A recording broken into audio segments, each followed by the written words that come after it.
Going all the way back, it was right in the middle of like the CTE like universe blowing up. Like everyone was talking about it. They had the movies being made about it. They had all this stuff. And we had a neurosurgeon specialist from like some huge university in the States come on and talk about how subconcussive instances can generally lead to a giant, massive concussion through the whole CTE road. And every time you get a little bit of hit, little bit of hit, little bit of hit, it loosens the button until it gets popped, and then you're done. Eric Lindros and those type of guys who, they're big, huge machines, and then all of a sudden it takes one whopper of a hit, and you're never the same. Sidney Crosby. All those guys. Well, he's still going. But, yeah. So you get All Korea. Yeah, that's my dude. He's one of my favorite of all time. I absolutely love Scott Stevens, man. Boy, oh boy. Do you remember what Paul Correa did after he took a nap there after Stevens came out? Game 6. Unbelievable. But then they lost Game 7. Yeah, but that doesn't matter. No one talks about Game 7. They talk about the time he came back.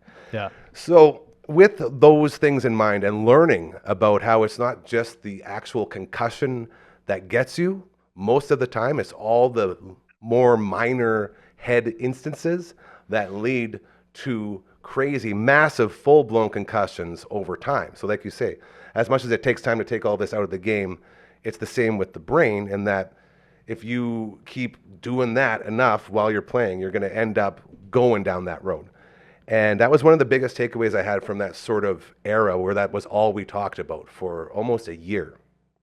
And it's funny you use the term guru there, AJ, because I don't know anything about, obviously everyone can agree, I'm no neurosurgeon or brain expert in any way, but I do know those fancy words that got tossed around a lot to make it look like you knew, so it's nice to know it's still working to trick people.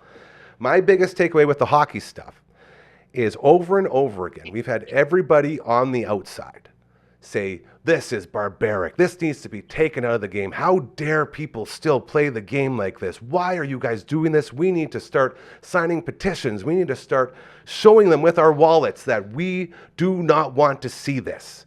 And that's everywhere except for in the dressing room. If you talk to the guys on the ice that are actually affected by any of this, they wish they could go back to when you could fight with more freedom. They wish that you could go back to basically playing old-time hockey, where if you're going to hit our guy like that, you're going to do something dirty, you will pay the price, and they want to police each other because there's no other way to police it. Refs can miss stuff. There's always that wild card where anything can happen and it won't be taken care of. So then you end up with every big hit turning into those scrappy little brawls that everyone loves to enjoy because it's sort of the only way you can not exact revenge, but sort of let the guy know that's not cool, even though it's a totally clean hit. And so it's gotten to the point where you have to pick and choose your moments where you enforce that old-time hockey style. So if all of the people playing the game, if all the people that this actually truly affects want the fighting in the game and they want it to be done so they can police themselves, who the hell are we to tell them they can't? That's my hot take on it.